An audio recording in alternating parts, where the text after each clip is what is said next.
Emma akkam jirta? Maqaan kee yoo? Warqee eenyu? Amaariffaan dubbatta? Amaariffaan beektu? Okay. Warqee eenyu jette? Warqee Lammaati? Dhaloonni kee yoo? Wallaggaa Bahaati. Okay. As Beeruutiin maal hojjaa dhuftee ati? Okay. Biyyatti heerumteetta? Hiriyaa qabda? Jaalallee qabda? Jaalallee keetii wajjin akkam turtanii? Jechuun akkuma jireenyaatti jechuudha. Bakka akkuma godinyaatti dhimma yoo waliin sinaasuna. Wanti hundumaa waliin naasuni. Okay, ergi biyya kana dhuftee ji'a meeqa?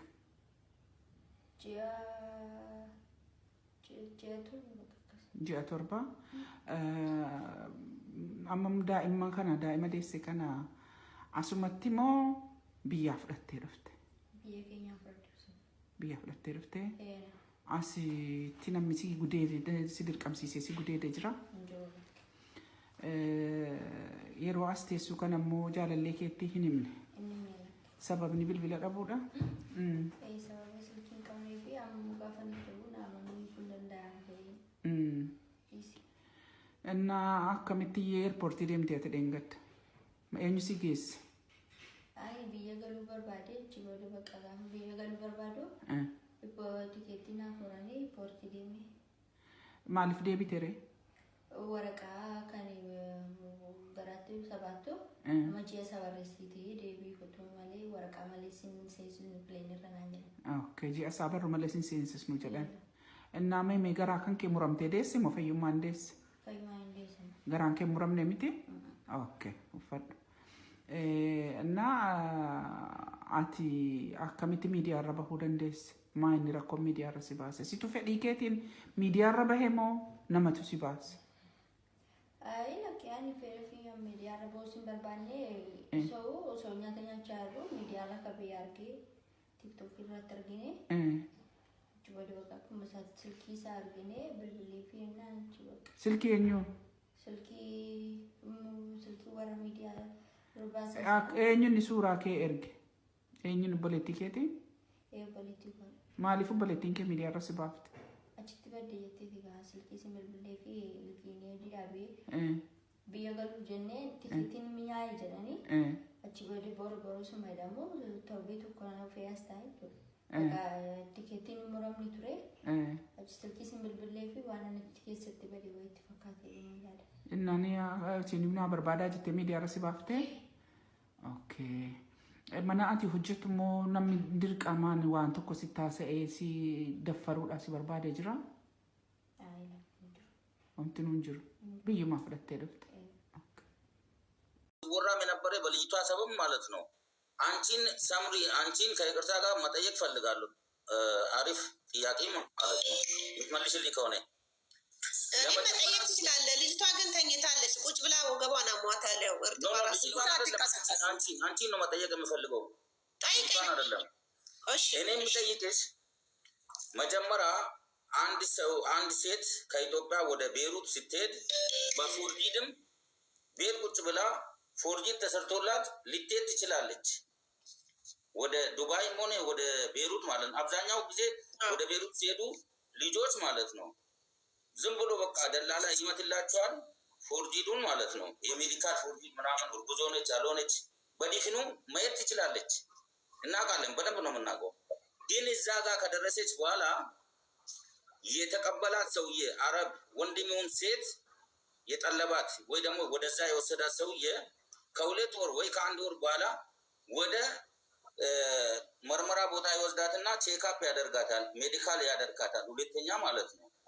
ከዛ ከምንም አይነት በሽታ ነፃ ከሆነች ከእርግዝናም ነፃ ከሆነች በኋላ የ2 ዓመት ኮንትራት ያስፈርማታል። መስራት ትቀጥላለች ማለት ነው። ወይ ደግሞ እርግዝና ከተገኘበት ሌላ በሽታ ከተገኘበት ቀጥታ ያቺ ልጅ ወደ ሀገሯ ይመልሳታል ማለት ነው። ኦኬ አሜን። ተማኒ መሰለኝ ልጅቷ የመጣችው ቤሩት አይደለም፣ ዱባይ ሄደች። ከዱባይ ደግሞ ወደ ቤሩት ሄደች። ሰምቻለሁ፣ ሁሉንም ሰምቻለሁ ማለት ነው። ግን አንቺ ደግሞ እዛ እናንተ ሀገር ሰራተኛ አዲስ መጣ ሰብሬ አይደለም። አንቺም እህታችንም ሊባኖስ አለች። አዲስ ሰራተኛ እንደገና ምርመራ ይገባል። ኤየን እንገለማ ፍንጫኒ ፉአማ ኢግኒሱደማ ኢግኒኬ ሁንድዩን ቁልቁሌፈማ ፈረጅ ነደጌፈዱ ሴረ ብያ አረባ ኢጅፕት ኬሰ ቱሬ ኢጆሌስ ኤርጋስ ቱሬ ስሪዳን ከራ ስሪ ተን ጀቹን ኒ ቤክናቹ ዳማዮ ብየ ፈረንጅ ጅራነስ ሲገሌ ወልቁ በቀም ማልቱ አሲቲ ፈካቴ ልጅቷ ትመረመራለች። ከእርግዝና ከሁሉም በሽታ ነፃ ከሆነች በኋላ ነው ስራ የምትጀምረው ማለት ነው። ስራ የምትጀምረው እሺ። አንቺ እርጉዝ ሴት ያቺ ወርቅ የምትባለው ልጅ ካረገዘች በኋላ አገኘሻት፣ እንደ አንድ ኢትዮጵያዊ ረድዋት አስጠገዋት ናቸው አይደለ? ከዛ በኋላ ልጅቷ እርጉዝ መሆን ስትታወቅ የሆነ ሰውዬ መጥቶ ላይቭ ላይ እኔ ልጅቷን ገዝቻታለሁ በብሬ ነው የገዛሁት፣ አሁን ግን ወደ አገር ተመልሳ ወልዳ ተነስታ ትመለስልኛለች ማግባት ፈልጋለሁ ብሏል። አንደረም ማለት ነው። ኦኬ ብር ከፍያለሁ ገዝቻለሁ ካለ ሰውየው ይቅረብ፣ ማስረጃ ይዞ ይምጣ። እኔ አለው ለኔ ከሰጠኝ እኔ ከሸጥ እጠይቅበታለሁ። በስሜ ለኔ ከሸጠ እኔ በማስረጃ ነው ማምነው። ምክንያቱም ኤምባሲ መጥቶ ከኔ ሙሉ ማስረጃ ወስዶ ነው ዛሬ ለኔ አንቺ ያረገዘች ልጅ እንደ ኢትዮጵያነት አስጠጋሻት አይደለ? ሌላ ካንቺ ለሷ ደግሞ መከታ ሚሆን ይት ነኝ ባዮች የቅርብ ሰዎቿንን ባዮች ከመጡ ሳታስረክብላቸው ለምንድን ነው ወደ አየር ማረፊያ ወስደሽ ልታሳፍሪያት የፈለግሽው ልጅቷን? ኦኬ እሺ። ከዛ በኋላ ደግሞ የ7 ወር እርጉዝ ተብላ ነበረች። የ7 ወር እርጉዝ በዛኛው ቀን ማታ ማለት ነው ወደ ሆስፒታል ተወስዳ በምን አይነት ሁኔታ ነው የወለደችው? ኦፕሬሽን ነው በ7 ወር የሰው ልጅ የሚወልደው? በ7 ወር ሴት ልጅ ሊወልዱ ይችላሉ። በ7 ወር ይወለዳል፣ በ9 ይወለዳል ምናምን ነገር ማለት ነው እንደምናውቀው። በ7 ወር እንዴት ወለደች ሳይሆን ያን ቀን አንቺ ልታሳፍራት ወደ አየር ማረፊያ ወስደሽው የኛ ልጆች የኦሮሞ ልጆች መጥቶ ከአንቺ ጋር ተጋብቶ ከዛ በኋላ ተጣልታችሁ ምናምን ወከባ ተፈጥሮ ይዘሻት ተመለስሽው። በዛን ቀን ማታ ልጅቷ ወደ ሆስፒታል ሄደች፣ ወለደች ተባለ። ወንድ ልጅ ወለደች ተባለ። ወንድም ትውለድ ሴትም ትውለድ ፈጣሪው እንኳንም አገለገላት ማለት ነው። ግን ሆኖም ግን ማለት ነው ይሄ ወከባ ሲፈጠር አንቺ ልጅቷን ሽጠሻት ካልሆነ ወይ ደግሞ ጥቅም ፈላጊ ካልሆንሽ ለምንድን ነው እኛ መጥተን ልጅቷን እንቀበላታለን እንረከብሻለን፣ ከዛ በኋላ በህግ በኩልም ይሁን እኛ እሷ ከኢትዮጵያውያን ይሄን እርግዝና ካመጣች ወደ ኢትዮጵያ ይመልሳታለን ብሎ ሲጠይቁሽ ለምንድን ነው እምቢ ብለሽ ራስሽ ጋር ያስቀራሹ? ለምንድን ነው ልታሳፍሪያት የፈለግሽው ነው የኔ ጥያቄ። አሜን ታንኪው አቆሞ ከዛ ትመልስልህ አጭር አድርጎ ጥያቄው መልሽለት። እሺ ኦኬ። መጀመሪያ ስለ ሰውየው ለጠየቀው ብር ከፍያለሁ ገዝቻታለሁ ላለ ማስረጃ ይዞ ይምጣ። እኔ በማስረጃና መረጃ ነው ሰጥቻታለሁ ለሳምሪ ካለ እኔ እጠየቃለሁ እናንተ ፊት። ይሄ መልሼላለሁ። ሁለተኛ ጥያቄ ለምንድን ነው አንቺ ያሳፈርሻት ለእኛ ሳትነግሪ ላልከው፣ ለእናንተ ብቻ ሳይሆን ለእናቷ ነግሬያለሁ። እናቷ ጋር አስደውዬ ሪከርድ አለኝ በቪዲዮ። እህቷ ጋር 100 ጊዜ ተደውሏል። አንድ ጊዜ ብቻ ሳይሆን 100 ጊዜ። ዛሬ ትኬት ታቀርባለሁ ነገ ትኬት ታቀርባለሁ እያለች ሀሳቧን እየቀያየረች ጉድጓድ እየቆፈረች ልጅቷን ወደ ሌላ አጀንዳ ለመውሰድ ስትመክራት ነው እኔ ስቶፕ ያደረኩት። እዚህ ጋር በቃ እዚህ ጋር ባልነኩኝ ሌላ ነገር እየተሰራብኝ እንደሆነ ሳቅ ማለት ነው። እኔ የምልሽን ነገር ብቻ ነው በይ ያለቻ ሴትዮ። ይሄ ማለት አርግዘሻል፣ ተደፍረሻል እንደዚህ እንድትል ነበር የተፈለገው። ሪካርድ ሊያረጉ ገባ። እኔ ኦሮምኛ ስለምችል ልሸወድላቸው አልቻልኩም። በዛ የተነሳ ነው ከነሱም ጋር የተጠማመድ ነው። እህቷ ጋር በጣም ብዙ ጊዜ ተደውሏል። ኦኬ ደላላው ጋር ደውላ እህትየዋ በጥበጣ ኢትዮጵያ እናትየዋም ያውቃሉ። ትኬት አቅርቦ ባካችሁን እች ልጅ ወደ ሀገሯ ትግባ። እናትየዋ እንደውም ሀራም ልትቆርጥላት አዲስ አበባ ድረስ መጣ። የሚያበድረኝን ሰው አጣው ስትል በቃ ተስፋ ቆረጠች እች ልጅ። ከዛ እኔ ቆረጥኩላት። እኔ የምፈልገው ሀገሯ ሄዳ እንድትወልድ በቅንነት ነው እንጂ ይሄ ሁሉ ሴራ እላይ ላይ እንደሚመጣ እግዚአብሔር በሚያውቀው አላሰብኩትም። ገባ። ለካ ጉድጓድ ሲቆፍሩልኝ ነበረ። እኔ በተንኮል አላሰብኩም። ሀገሯ ገብታ እንድትወልድ ነው ያን ነበረ ያደረኩት። ትኬቱም ተቃጠለ፣ አልተሳካም። ለምን ወለደች የሚለው ይሄ የእግዚአብሔር ስራ ነው። ግን 9 ወሯን ሞልታ ነው። የሐኪም ማስረጃ አለ፣ ለኤምባሲ ሰጥቻለሁ። እዚህ ቤሩት የገባችበትም ቀን እና እዚህ ሀገር ስንት ቀን እንደሆነች ከኢትዮጵያ ከቆየችው ጋር አንድ ላይ ተደምሮ ድፍን በ9ኛው ቀኗ ነው የወለደች። የሚገርመ ነገር ፓስፖርቷ ላይ አለ እዚህ ሀገር የገባችበት ቀን ቪዛው የተመታላት። እዚህ ሀገር ላይ 7 ወሯ ነው። እቺ ልጅ የ2 ወር ጉዞ ሆና ነው የመጣች። ይሄንንም ለኤምባሲዎች ቁጭ ብላ በር ዘግተው እኔን አስወጥተውኝ አንቺን አንፈልግሽም ብለው በር ዘግተው ቁጭ ብለው ኢንተርቪው አድርገዋት ቀድተዋት የሚያስፈልጋቸውን ኢንፎርሜሽን ወስደው ነው የሄዱት። ከወለደች በኋላ ነው ሳትወልድ በፊት? ኤምባሲ ዛሬ መጡ ኤምባሲዎች ዛሬ መጡ። ሙሉ መረጃ ወስደው በቃ ነፃ እንደሆንኩኝ ለዛ ነው አሁን እዚህ ጋር የቀረብኩት። እያንዳንዷን አንተ የጠየቀኝም በማስረጃ ነው የሰጠዋቸው ነው። እንደውም ከማወራህ ማለት ነው። አየህ ያን ሰው ብር ሰጠዋት ካለ በማስረጃ ይምጣ። ልክ እኔ ተጠይቄ በማስረጃ ነፃ እንደወጣው ይምጣና እኔ ልጠየቅበት ብር ከሰጠኝ። ኦኬ ታንኪ ኦቦሌቲን ከኛ እዚህ ካለች ቤታችን ጥያቄ ካላት እንቀበላትና ያንንደ ጋፊ tokko qaba gaafii takka ofaan lama qaba boleewwan ta'e jechuudha. Gaafiin inni tokkoffaan jechuudha gaafa biyyaa dhuftu mucaatiin tun yeroo dhufnutti nuti gaafa boru boolee seenna jechaa jechuudha. Waa hunda keenya hunda isaa tuyyuu xumurannee seenna jechuudha. Dhiiga fuudhamnee fincaan irraa ilaallamnee waa kulli keenya ilaallamnee deemna. Eega deemnee seentee baanee ishaaratu jira waa hunda jira. Ni bahaa jechuun kan dikunu jira. Innaa ji'a lama ho'ita jettan kana ji'a lamaa kana keessatti namni kamiyyuu ergisinatiidhaan wanni milikkata wahii ni qaba jechuudha. Namni hin qabne hin jiru. Akkamitti biyya sanii kaatee ayi seentee innaa gaafa iqaamaan ba'uuf kana hayya Itoophiyaatti yoo dogongoramtee as geette eegaa as geettee biyya kana geette biyya kanatti akkamitti tasaasa'uu danda'ama. Hayya obboleetti deena saamriin waan jedhaniin itti yoo akkana jedhanii itti haasa'an sirriidhaan namatti hin fakkaata waan tokko dubbachuun jechuun hin danda'ama jechuudha. Sitti fakkaachuu hin danda'ama. Garuu yaani eega dhuftee Itoophiyaatti yoo namni tasaasa'uun ni jira. Eega tasaasa'ame Itoophiyaatti biyya kana seentee akkamitti tasaasa'uu hin danda'ama. Gaafii isa tokko kana bichaa qaba gaafii. Biyya kana seentee akkamitti tasaasa'ame hin tallituni. Umriin siillee walaaltaan kun umrii akkanaati. Innaa faraajillee reefii daqiiqaa 10 iyyuu hin geenye jettu namni kamiyyuu cinqaan jiru dunyaa kanarratti lama bichaadha. Takka nabsee bahaa fi takka isa dhalaati. Cinqaa guddaa jira jechuudha. Kanaafiyyuu eega hin seente nu du'een dhageenye yoo mataa miidhaguu jechuudha. Du'een dhageenye daa'ima kana haa ta'u namni miidiyaa irratti homaasii achi oofa.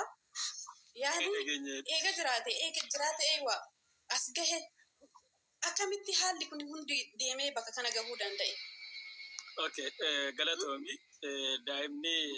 daa'ima warroota arguu barbaadan. Daa'imni bakka jiraate alhamdulillah jiraachuun isaa bareeda bakka jiraate. Koppiliin kishee godhaa gaa barbaadaa jira. Jiraachuun isaa bareeda bakka jiraate.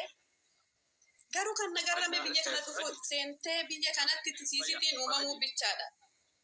Faraji dallaalaa miti daa'imni si alhamdulillah haala gaaliidhaan isiidhaaf jira haadhaaf jiraatu.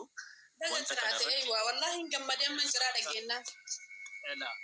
Waan dubbatamaa jiru hundi keenyaa beekna maaliif dhugaa baay'ee ta'e imbaasii maaliif beekee maaliif dhugaa baase yoo jedhame malee maaliif imbaasii ergitanii nu malee yoo jedhame malee dhugaan jiru Oromoo kana ani imbaasii dhugaan jiru kana dhugaa maaliif bahee Faraj maal kana irratti maaliif dubbattee siin galchuun jedhamee jira. Maaliif akkanaa hin galchine waan eegatan ambaasaddarri kunooti deemanii intarbii godhanii jiru ragaa wajjin isiniin hima.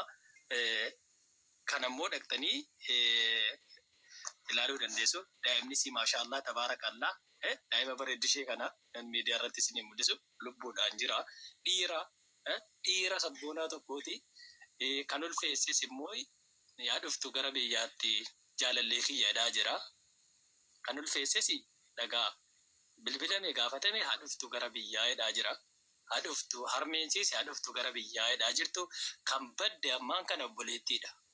Obboleettiin maaliif badde maaliif si badde?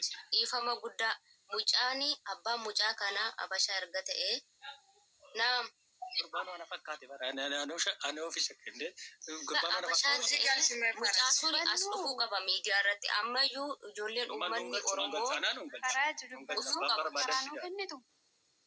Abbaan barbaadan fida miidiyaa irratti annaan galchu. Ani waa'een baasii urjii ol galchime urjii ergachaa jirti urjii ol galchime. Okay, waa'een baasii osoo mijatti kana bittaatti yoo ta'in jechuudha. Nummaa warrumaan biyyaan bakkeessa jiru kana fuudhee naaf kun sodaata jirani. Wanta akkanaa kanarratti jechuudha. Okay.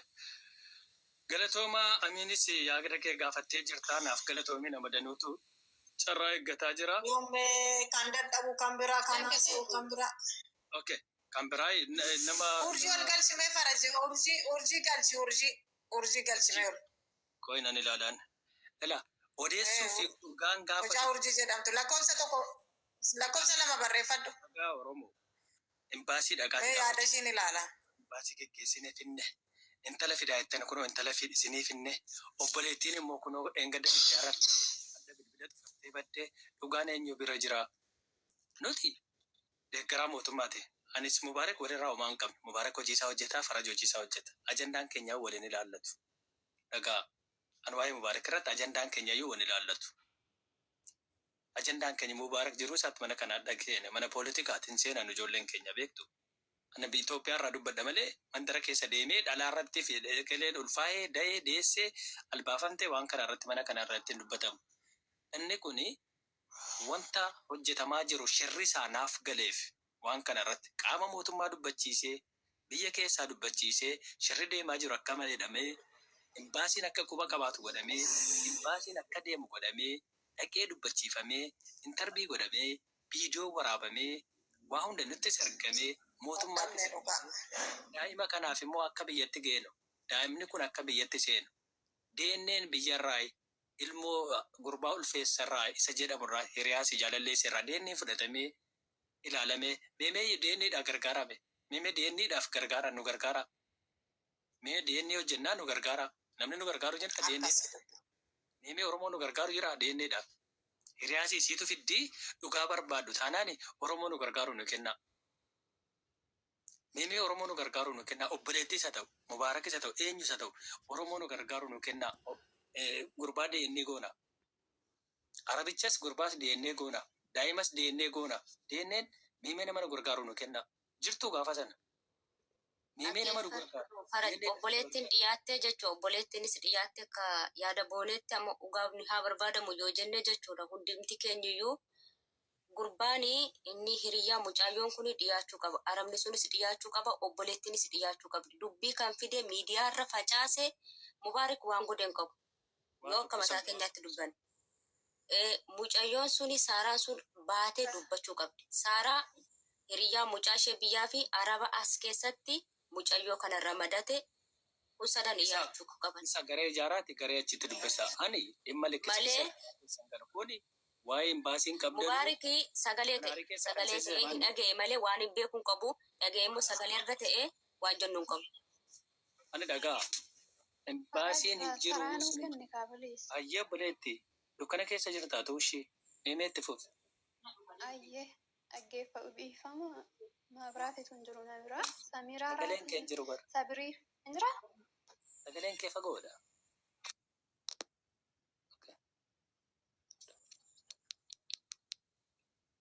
Ani obboleettii keenya kanarraati gaaffiin qaba. Ayyee. Mucaan kun ulfooftee ulfa biyyaa fidattee jettee jirti.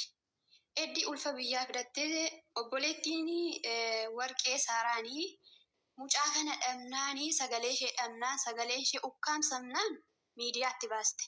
Manumaayyuu silkii gaafa jalaa kaastu immoo hin jirtu duuteetti jette. Maaliif eddi lafa argitee eddi Arabni darbattee jiraatte maaliif immoo ukkaamsuun barbaachise tokko.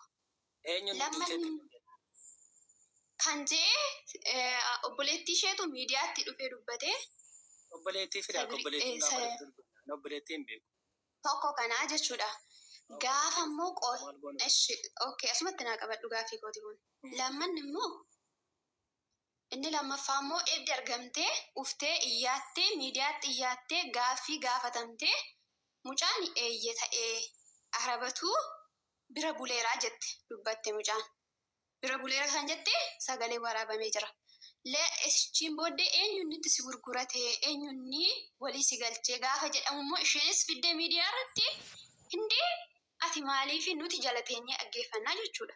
Hindi ati maaliif dubbii biroon bujaa jirtaa jettee mucaa fudhattee baatee gadi. Mucaa fudhattee baatee jechuudha. Eeddi fudhattee baatee achokkaayyiitti immoo maaliif tikkeettiin cituu barbaachise? Maaliif immoo agxee booleetti shanya'uu barbaachise? Okay, lama. Achiin booddee immoo deebistee hospitaala geessitee mucaan ji'a torba ulfooftee jettan. Ji'a torba ta'e maaliif immoo achokkaayyiitti hospitaala galchitee ulfa keessaatii mucaa akka isheen deessisiistu maaliif gorsisiiste? Farajani bahu fani dadhabee jira bakkaashee. Isinumtuuti keessaniyyuu ala godhattu. Ala keessanii fi gufuu hin kaayina dhugaa jirtu dubbadha. Gaafa immoo mucaan kun Itoophiyaatti galee mucaan kun immoo dhiiga Arabaa ta'e immoo booddee immoo sintutu hazabbiitti itti gaafatamtu waan ta'eef dhugaa jirtu dubbadha. Isheen illee biyya ormaa keessa jirtu waan ta'eef. Nuti hin rafne. Nuti naalchine giiftii kun nuti naalchine waan itti gaafatan nu hin qabnu yaade. Nuti hin rafne. Isa obboleetti fidaa obboleetti. Obboleetti fidaati waa tokko kan adda isin baasuu barbaadu. Oo barbaadan nan deebi'ee dhufaani rakkoo. Dhagaa. Fooloo godhi Farajin maalumaaf waan. Borus dhufuu nan danda'a ani homaa sodaadhu dhugaa qabee tanan jira obboleettii koo gaafii kee hundumaayyuu ana deebisee tanan jiraayyuu micayyoo obboleettiitti ሳምሪዬ ማረ እኔ ምንም አልጠይቅሽም። ቆይ አንዴ ውዴ ለተኛ እኔ ሳምንቱ ሙሉ እንቅልፍ የሚባል አልነበረኝም። በቃ ዛሬ